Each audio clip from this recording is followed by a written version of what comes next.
ছাত্র সমাজের দাবি না মেনে নেয়, শেখ হাসিনার আবার বাংলাদেশে আনবে। শেখ হাসিনা ভালো ছিল, এই সরকার যদি আজকে যদি পুলিশ সেনাবাহিনী যদি ওদের পক্ষ না, আমরা ওদের বর্জন করবো, পুলিশদের বর্জন করা হবে। যদি শিক্ষা উপদেষ্টার পদত্যাগ না করা হয়, আমরা সবাই টাকা তুলে শেখ হাসিনার আবার বাংলাদেশে আনবো। শেখ হাসিনা ভালো ছিল, এই সরকার যদি যদি এই আন্দোলন, এই ছাত্র সমাজের দাবি না মেনে নেয়, তাহলে কি হলো আমাদের, কি হলো আমাদের দাবি, কি আমাদের আন্দোলন। আমি 3 দিন টিয়ারশেল খাইয়া বলেছিলাম, আমি জুলাই 89 3 দিন বলেছিলাম টিয়ারশেল খাইয়া।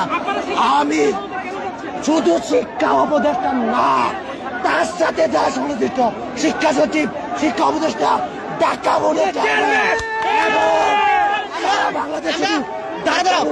আমরা মিডিয়াকেও একটা কথা বলে দিতে চাই, আমরা আপনাদের পদ বর্জন করবো, আপনারা লাশের সঙ্গে ঠিকভাবে বের করতে পারেন না।